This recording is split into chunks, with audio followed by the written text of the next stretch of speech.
a definição. Porque para muitos, a alegria é um sentimento, é um estado de espírito muito subjetivo, é algo abstrato, depende de inúmeras variáveis, a alegria depende de várias situações, circunstâncias, e a alegria, então, fica algo difícil da gente definir. E tentar definir a alegria se torna algo mais difícil ainda, no mundo ocidental, no mundo em que a gente vive, onde a alegria de uma nação é medida a partir do movimento financeiro que acontece no país todo, do produto nacional bruto, aquilo que gira de dinheiro dentro do Brasil. E aí a alegria, então, é medida por essa maneira. Tanto que a gente vê, às vezes, no Jornal Nacional, falando assim, o brasileiro está mais feliz, né? O comércio aumentou, o mercado está aquecido, isso mostra que o brasileiro está mais feliz. Não, as pessoas não estão preocupadas para onde o dinheiro vai, quanto você vai gastar, onde está sendo investido.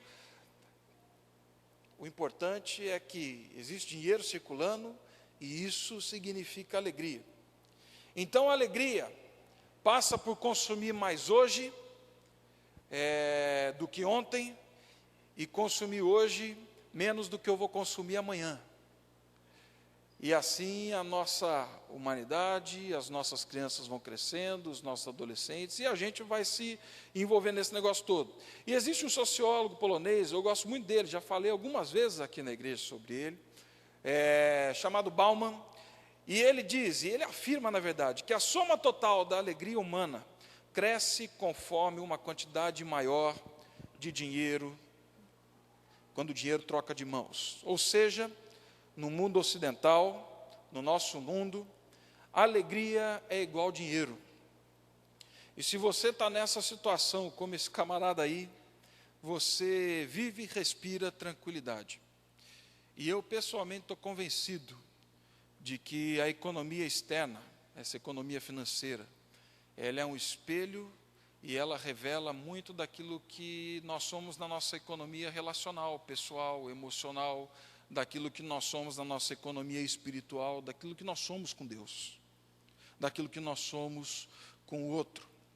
Essa economia revela para mim e para você onde está assentado a tua paixão, o teu desejo, os teus objetivos, as suas intenções, as tuas motivações. E a coisa fica mais complicada ainda, porque a gente vive num mundo de constante perigo. E eu e você, a gente vive num tempo, e todos que vivem esse tempo, ameaçados pelas demandas e pelas contingências da vida, e esse carimbo de perigo, ele está, saiba você ou não, na sua porta. É uma doença, é o desemprego, é uma situação que você não esperava, é um relacionamento quebrado, a gente vive cercado de situações que a gente não tem controle. A gente vive cercado de situações que nos sobrevêm, a maioria delas sem explicação ou sem resposta, viver é incerto, e aí as pessoas entram numa crise total. Porque quando o dinheiro acaba, a estabilidade, talvez, de alguns, como tinham, vai embora. Quando as pessoas elevam a níveis existenciais e eternos coisas passageiras, e essas coisas, elas simplesmente vão embora, as pessoas entram em crise. E aí nós temos uma geração precisando de tratamento, porque é uma geração infeliz, insatisfeita, incontente. E eu vivo numa cidade hoje, Brasília, que gira em torno da política, do poder, do prestígio e do dinheiro. E quando isso vai embora, as pessoas morrem. E a minha questão com isso tudo será que a alegria tem a ver com isso? Será que a alegria diz respeito a esse algo subjetivo que depende do mercado, depende do Jornal Nacional falando se a economia está aquecida ou não, se depende da Bolsa de Valores? Será que a economia tem a ver com aquilo que eu posso segurar nas minhas mãos ou colocar na minha conta bancária? Será que a alegria se relaciona com isso? Olhar para esse conceito, para a alegria, a partir da vinda de Cristo, do advento, da manifestação da presença de Deus na história, é perceber que a alegria deixa de ser um conceito frágil, um conceito fraco, um conceito passageiro, efêmero, para se tornar algo vivo. A alegria deixa de ser algo que eu posso comprar e se torna um dom, um presente de Deus na minha vida, na minha história. A alegria que Deus nos concede na história nos foi dada e é Cristo Jesus. A alegria que Deus oferece para a humanidade não tem a ver com algo, mas sim com uma pessoa. A alegria que Deus nos concede é a presença de Cristo Jesus na história, e mais do que simplesmente na macro história, é a presença de Jesus na sua história e na minha história diária. É a presença de Jesus no meu dia a dia e no seu dia a dia. É a presença de Jesus quando eu acordo, vou tomar café da manhã, quando eu levanto, saio para o trabalho, quando eu me relaciono com as pessoas. É a presença de Jesus quando a coisa está feia ou quando a coisa está legal. É a presença de Jesus. E alguns acontecimentos no nascimento de Jesus singularizam essa verdade, tornam essa alegria, isso que a gente está pensando agora, em algo muito real. Isabel e João Batista, lá em Lucas, no capítulo 1, do verso 39 a 45, diz assim: naqueles dias, dispondo-se Maria, que estava grávida já de Jesus Cristo, foi apressadamente à região montanhosa, a uma cidade de Judá, entrou na casa de Zacarias e saudou Isabel. Ouvindo essa saudação de Maria, a criança lhe estremeceu no ventre. Então Isabel ficou possuída do Espírito Santo e exclamou em alta voz: bendita és tu entre as mulheres e bendito o fruto do teu ventre. E de onde me provém que me venha visitar a mãe do meu Senhor? Pois logo que me chegou aos ouvidos a voz da tua saudação, a criança estremeceu de alegria dentro de mim. Nós estamos falando de uma conversa que a ciência não conseguiu explicar ainda. São 2 bebês dentro de um ventre. E aí o bebê se estremece, e uma mulher fica cheia, tomada do Espírito Santo, e ela fala assim: pela presença do meu Senhor que está no seu ventre, o meu bebê estremeceu de alegria. Maria, lá em Lucas 46 a 55, então disse Maria: a minha alma engrandece ao Senhor, e o meu espírito se alegrou em Deus, o meu Salvador. Não só porque contemplou na humildade da tua serva, e assim o texto segue, mas o contemplar na humildade da sua serva foi a presença do menino, do Cristo, daquele que viria a nascer. A gente continua, e a gente chega no texto que foi lido, onde o anjo chega àqueles pastores e diz assim: não temais, eis aqui vos trago boa nova de grande alegria, que o será para todo o povo. É que hoje vos nasceu na cidade de Davi o Salvador, que é Cristo o Senhor. E aí nós também seguimos em Lucas, e nós vamos ver o velho Simeão. E a Bíblia diz assim: havia em Jerusalém um homem chamado Simeão, homem esse justo e piedoso, que esperava a consolação de Israel. E o Espírito Santo estava sobre ele. Revelara-lhe o Espírito Santo que não passaria pela morte antes de ver o Cristo do Senhor. Movido pelo Espírito, foi ao templo. E quando os pais trouxeram o menino para fazerem com ele o que a lei ordenava, Simeão o tomou nos braços e louvou a Deus, dizendo: agora, Senhor, pode despedir em paz o teu servo, segundo a tua palavra, porque os meus olhos já viram a tua salvação, a qual preparaste diante de todos os povos, luz para a revelação aos gentios e para a glória do teu povo de Israel. Nós estamos falando de uma criança carregada no colo. Mas quem se encontra com Cristo é tomado de alegria. E quem se encontra com Cristo tem a sua vida transformada, apesar das circunstâncias. Porque a alegria é uma pessoa. E isso tudo está de acordo com o Salmo 84, quando o salmista diz assim: quão amáveis são os teus tabernáculos, Senhor dos exércitos. E toda vez que eu ouço esse salmo e eu leio, eu me lembro de João, lá no capítulo 1, no verso 14, quando ele fala assim, que o verbo se fez carne e ele habitou. A palavra é que ele tabernaculou entre nós.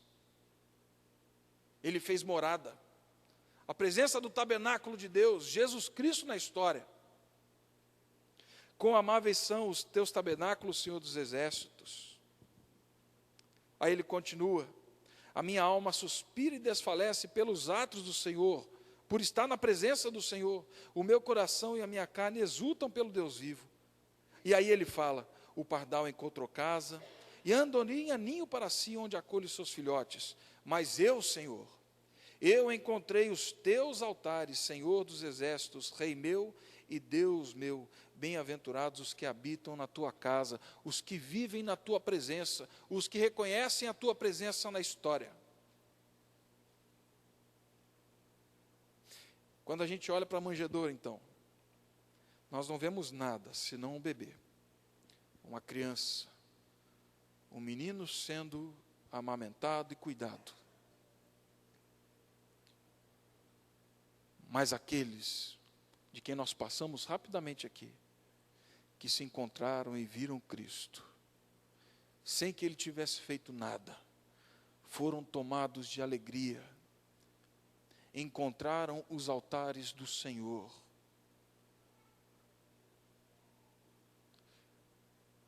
E eu faço uma outra pergunta aqui. Por que essas pessoas foram tomadas de alegria, então? O que eles viram nessa criança? O que eles viram de revelação nessa criança para falarem assim: o meu ventre estremeceu, a minha alma engrandece e o meu espírito se alegra. Essa é boa nova de grande alegria para vocês. O que eles viram? Porque a alegria da presença, ela é tão marcante. E aí nós encontramos 3 ações descritas nas revelações sobre Jesus e no nascimento de Jesus. 3 ações na história: passado, presente e futuro, mas que dizem respeito à minha vida e à sua. A primeira delas é que pela presença do menino, o passado foi redimido. Em Jesus Cristo, toda a história passada ela foi redimida. Cristo não só lança esperança para o futuro, meu irmão, como ele reordena a história passada. Jesus redime a história passada.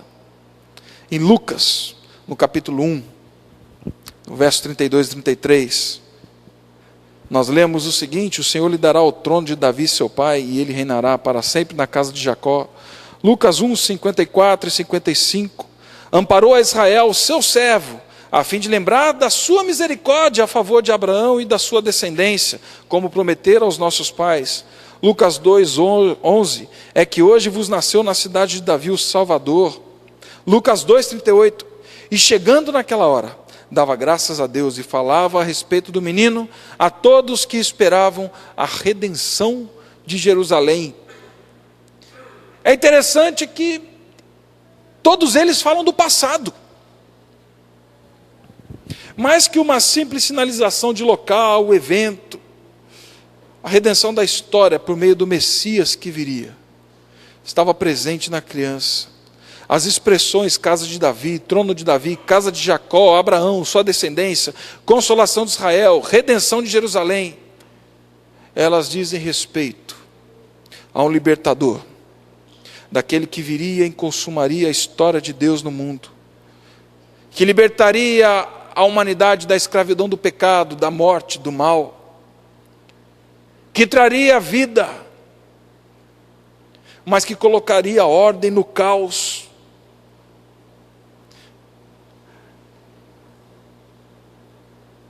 Em Jesus, a história de todos aqueles que foram chamados por Deus para si, toda a história, ela foi redimida. E aí nós temos Isaías falando disso, lá no capítulo 9, no verso 1 ao 7, falando daquele que viria, do príncipe da paz.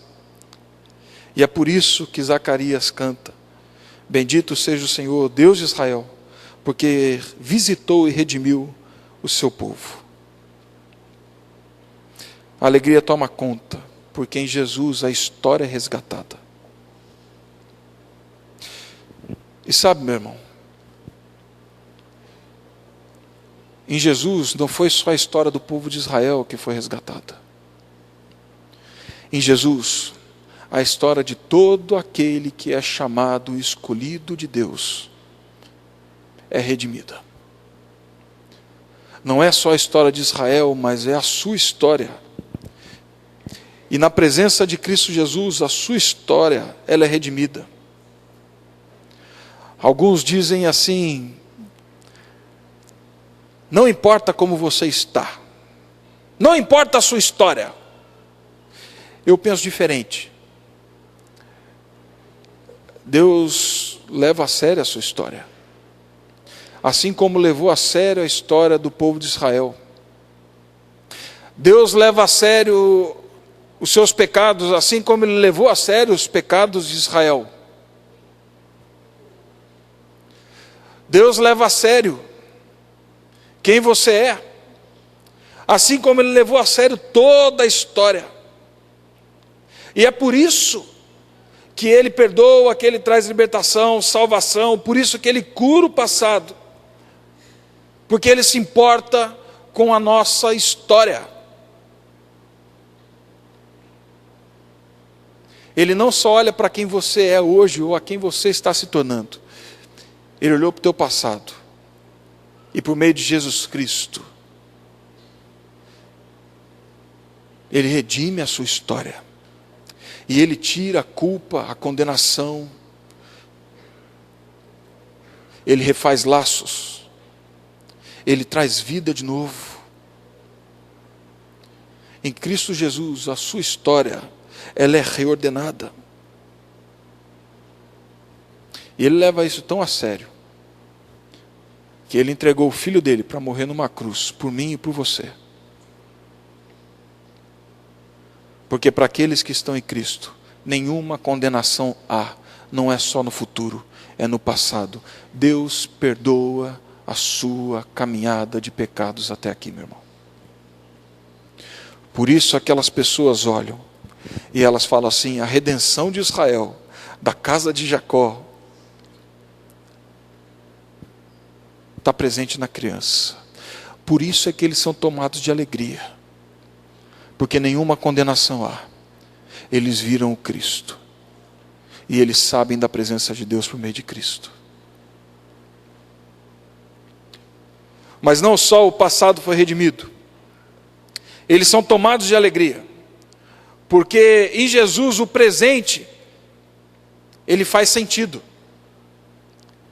Em Jesus o presente de todo homem, de toda mulher faz sentido. A minha vida e a minha existência em Jesus, ela ganha novo significado. Eu entendo a razão de existir e de viver. Porque Jesus, Ele traz significado, Ele ressignifica quem nós somos. Sabe por quê? Porque em Jesus eu descubro quem realmente eu sou. Em Jesus eu descubro quem Deus é. E em Jesus eu posso saber quem Deus tensionou que eu fosse desde a eternidade. Mas mais do que isso, Ele proporciona os meios para eu ser quem Ele tensionou que eu fosse desde a eternidade. Por isso que o presente faz sentido. O anúncio chega a pessoas oprimidas nesse texto. Nós estamos falando de pastores, gente simples. Gente que, pelo ofício do trabalho, não conseguia ver muito sentido para a vida. Eram pessoas desprezadas, deixadas de lado, pessoas que viviam sob opressão. E a mensagem vem principalmente para aqueles que, por causa dessa opressão, do pecado também, não viam sentido para a existência. E tanto o pecado pessoal, como a opressão de um reino dominador, como o de César e Roma, elas são apagadas com a presença de Cristo. E aí Zacarias, cheio do Espírito Santo, ele fala que o presente tem sentido, porque o menino veio para nos libertar, usar de misericórdia, para que adorássemos livres, sem temor, em santidade todos os dias. E aí nós vemos em José também, quando o anjo diz assim: ele salvará o seu povo dos seus pecados. Ou seja, o presente faz sentido, porque com o nascimento de Cristo, com a salvação e libertação, a nossa vida agora tem outros rumos. O nascimento de Cristo o anúncio do nascimento de Cristo é o anúncio de um novo reino, de um rei. E com um reino e um rei, existe uma nova maneira de viver. Existe um novo jeito de ser. Reverendo Jader, no domingo passado, falando sobre a corrida que deveríamos ter, ele passou lá em Efésios, no capítulo 1. Falava que antes nós andávamos no curso desse mundo, mas naquela declaração inspirada pelo Espírito Santo, do apóstolo Paulo, ele fala que agora nós fomos colocados nos lugares celestiais. E agora nós não pensamos com esse rei, com esse reino, com as categorias desse mundo. Nós pensamos a partir da categoria do Cristo que veio, daquele que reina. Nós pensamos a partir de novas categorias que são celestiais.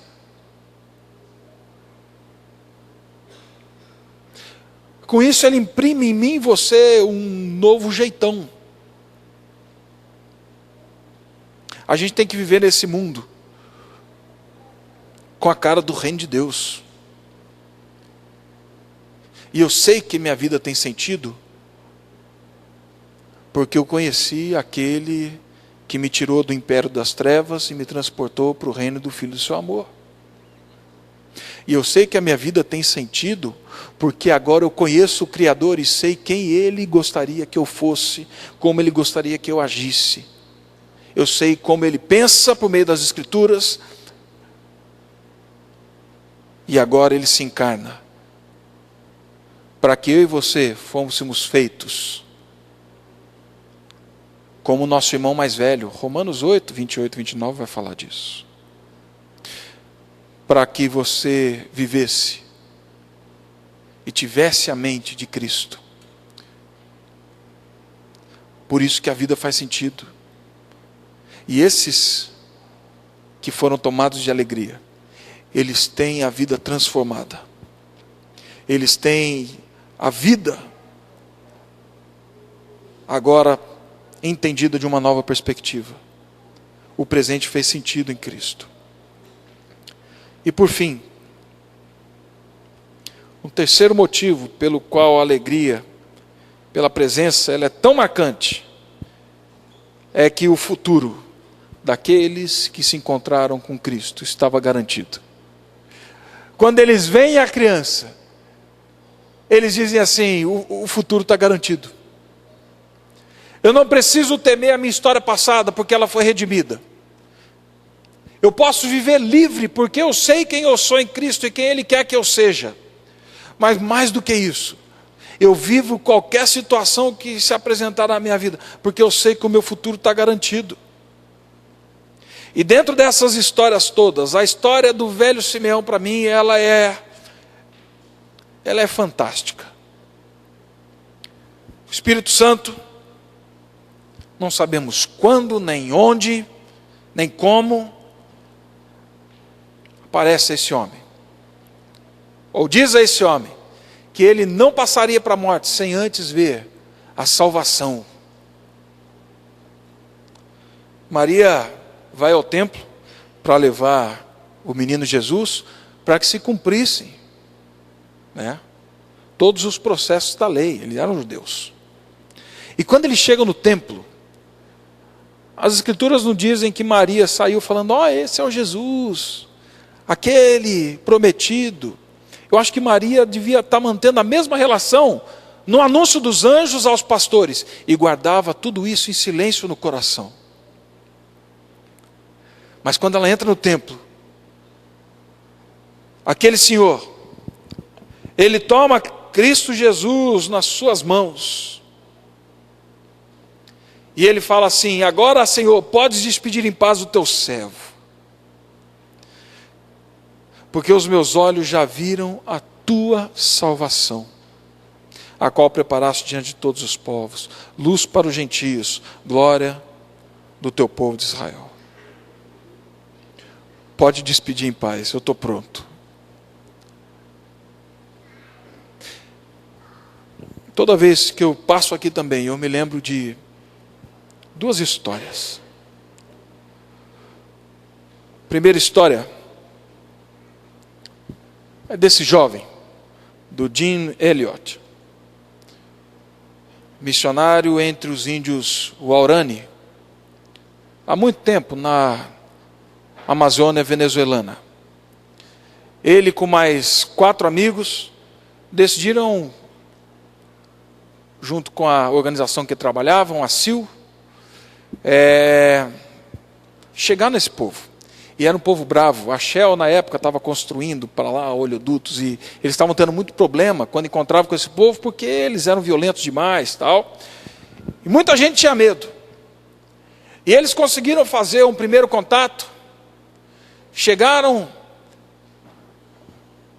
a uma praia onde poderiam pousar o pequeno avião, e a família, as esposas, na verdade, elas ficaram temerosas, né? E a esposa do Jim Elliot, ela disse para ele, quando ele estava saindo e entrando no avião, falou assim: você não vai levar o seu rifle, a sua arma.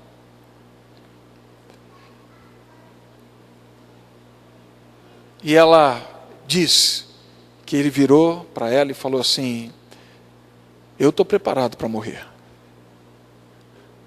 mas eles não.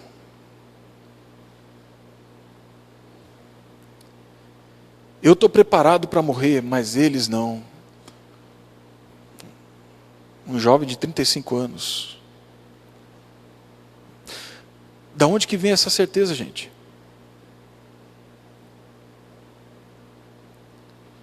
Essa certeza vem de gente que teve o passado redimido, que viveu um presente com sentido e vivia o presente com sentido. E estava tranquilo para enfrentar o que fosse, porque o futuro estava garantido. A segunda história que eu lembro é a história do meu avô, do vô Dito. O vô sempre foi um homem muito temente a Deus. E já com 94 anos, foi ao hospital, e o vô dizia que ele tinha que estar com a barba pronta, feita, né? Porque não podia chegar no céu barbudo, né, para encontrar com Jesus. Então ele tinha que estar bonito. E durante um tempo, os netos, filhas, o pai, né, filhos, eles iam lá fazer a barba do vô. O vô foi para o hospital e o vô não queria fazer a barba. Estava meio desanimado. E aí, o pai e a mãe passaram lá, e eu sei que num dia eles falaram para ele, o pai falou: ô, seu Dito, tem que fazer a barba, né? Ficar bonito, para encontrar com Jesus e tal. No outro dia eles voltaram. Quando chegou lá, o vovô estava já no leito, estava de barba pronta, feita. E aí o pai falou assim: seu Dito, está com a barba pronta? Aí ele fez um joia, aí ele chamou minha mãe, e falou bem baixinho no ouvido da minha mãe. Falou assim: filha, é hoje. Aí ele fez assim para meu pai e fez um joia.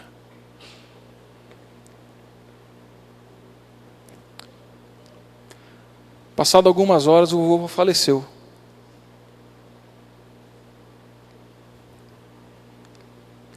E de novo eu volto à mesma pergunta.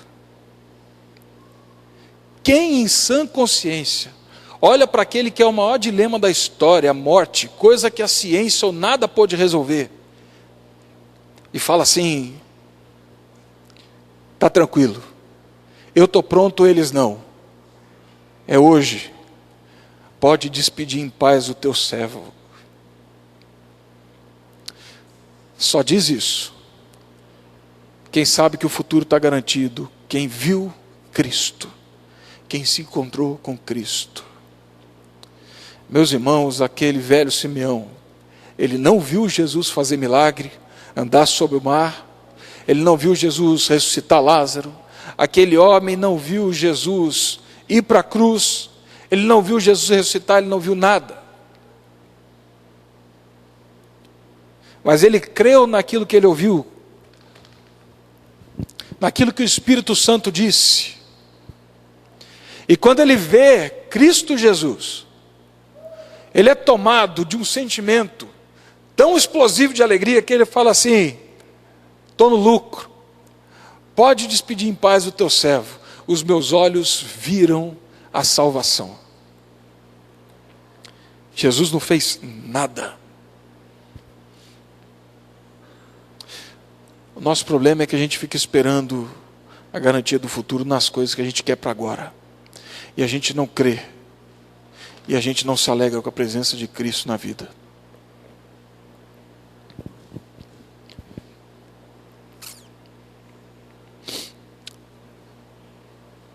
Final, meu querido. É lógico. Onde que está a tua alegria? A gente começa 2014. E aí eu estava falando com o Rogério hoje de uma música do Lulu Santos que fala assim, né? Sei lá, tem dias que a gente olha para si e se pergunta se anda feliz com o rumo que a vida tomou. Meu irmão, a tua vida vai tomar muitos rumos. E pode ser, como ele diz na música dele lá, que não sejam os rumos que você planejou.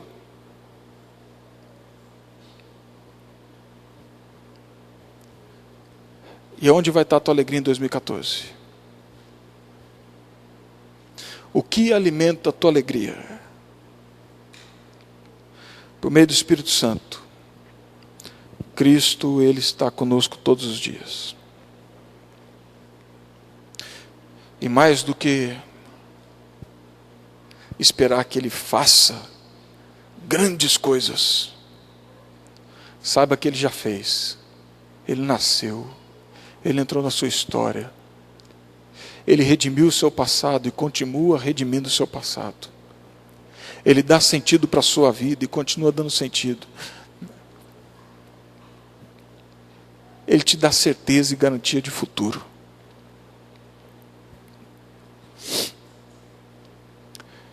Então, meu irmão, creio que 2014 a gente tem um desafio